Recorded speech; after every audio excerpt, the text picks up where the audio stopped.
Rebonjour à tous, donc je vais poursuivre à la page 189. Je fais toujours mon cours numéro 3 du panorama 12, mais la partie numéro 2. Donc, on parlait des prismes réguliers à base soit carré, triangulaire, etc. Donc, il m'en restait deux à faire rapidement. Alors ici, ça serait un prisme droit régulier, parce que ma base, elle est régulière, c'est un pentagone régulier.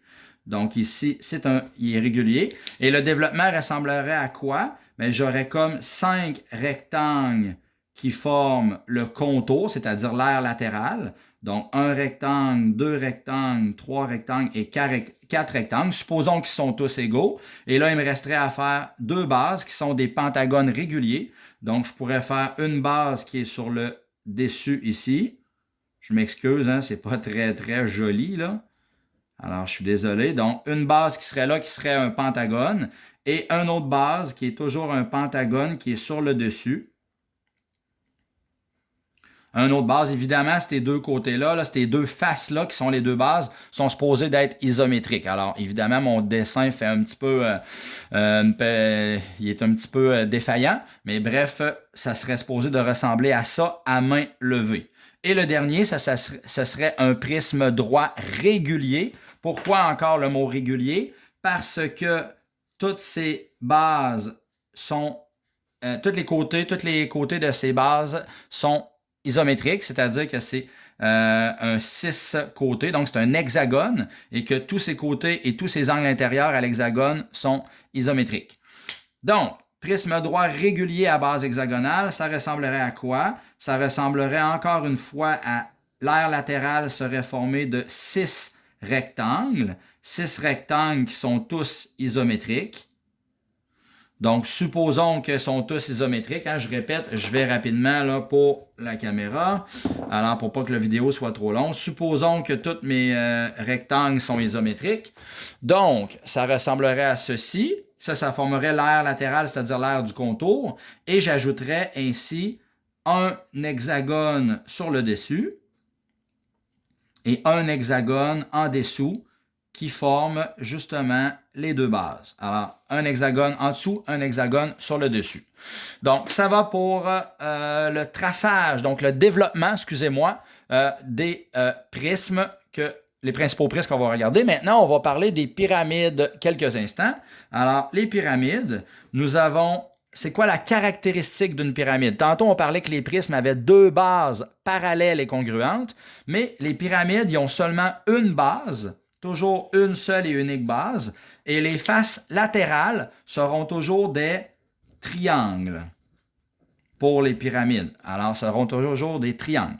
Les faces latérales se joignent toutes en un point commun qui s'appelle l'apex. Alors, A-P-E-X, l'apex, c'est le sommet principal d'une pyramide. Donc, regardez ici, là, ce sommet-là ici, c'est l'apex. Ce sommet-là ici, c'est l'apex. Ce sommet-là, c'est l'apex. Ce sommet-là, c'est l'apex. Alors, c'est le sommet principal d'une pyramide. Une pyramide droite est une pyramide dont l'A arrive au centre de la base. Alors, regardez, si je pars de l'apex et je descends de façon perpendiculaire au centre de la base, alors ça s'appelle la hauteur. Alors, la hauteur arrive toujours au centre de la base. Une pyramide régulière est une pyramide droite dont la base est régulière. Qu'est-ce que ça veut dire? Je répète, ça veut dire que ses côtés et ses angles, côtés et angles isométriques ou congrus entre eux. Donc, tous ces côtés sont congrus et tous ces angles sont congrus également. C'est ça que ça veut dire que la pyramide est régulière lorsque sa base est régulière.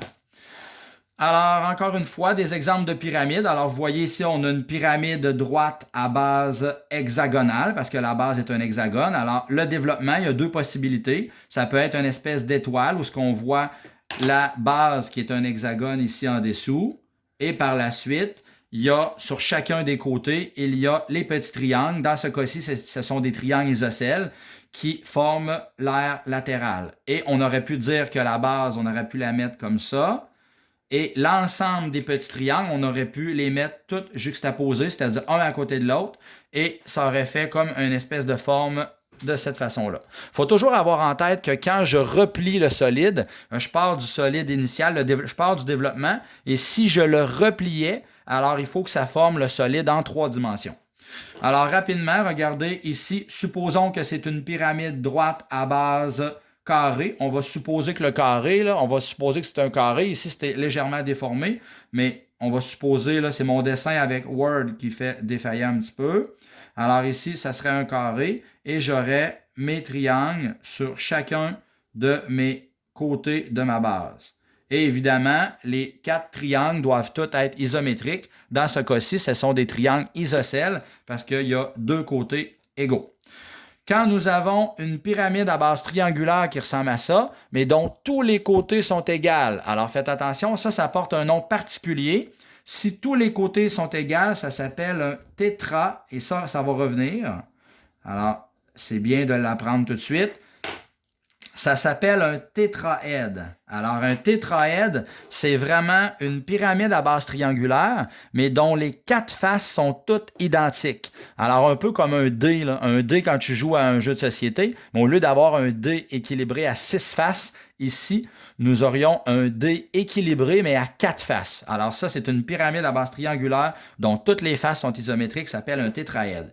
Et à quoi ressemble le développement? Le développement, regardez, je vais y aller rapidement. Je pourrais faire un gros triangle, comme ça.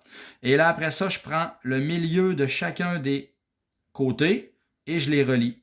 Alors, qu'est-ce qui se passe? On a la face en dessous. On a la face en dessous qui se trouve à être ça ici. Donc, la face en dessous. Je m'excuse. Et là, après ça, je déplie chacun des côtés. Je déplie chacune des faces latérales qui donnent les 3 triangles que voici. Alors ça serait le développement d'un tétraède. Et le dernier, c'est une pyramide droite régulière. Pourquoi elle est régulière? Parce que le pentagone à la base il est régulier, à base pentagonale. Donc je répète, pyramide droite régulière à base pentagonale. Alors qu'est-ce que ça ressemblerait rapidement? On fait le dessin d'un pentagone. Je m'excuse, hein, je vais vite et je ne suis pas super bon en dessin. Alors, ça fait un pentagone et nous aurions chacun des triangles qui sont sur chacun des côtés de ma base.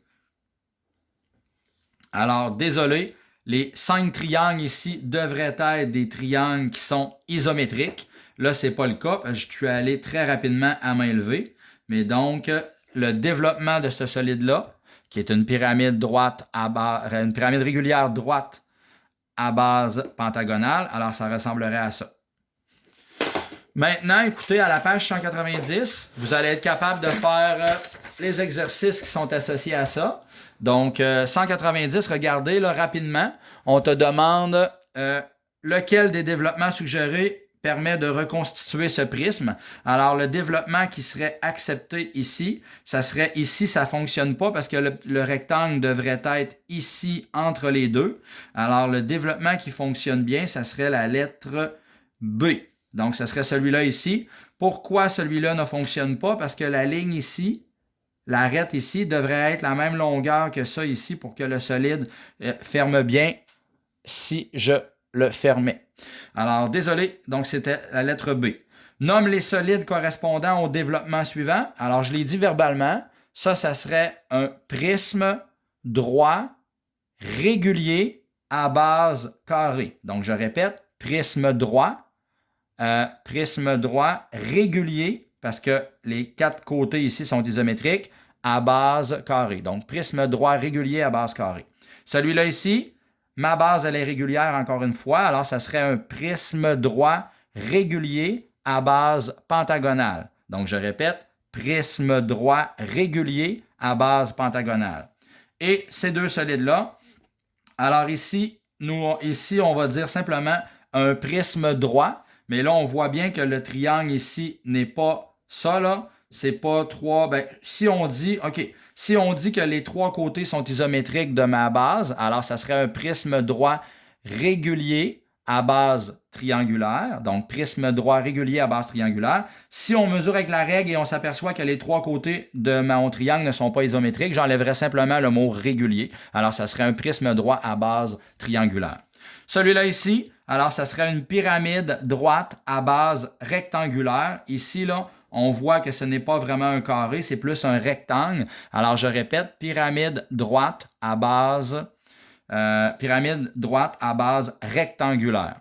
Si quelqu'un dit non, monsieur, c'est absolument un carré, bien, ça serait un prisme droit régulier à base carré. Mais moi, de ce que je vois là, ce serait plus un rectangle. Alors, pyramide droite à base rectangulaire. Alors, ça serait tout pour la deuxième partie. Donc, je vais vous demander de faire les exercices de la page 191 à 193. Merci. Bye bye.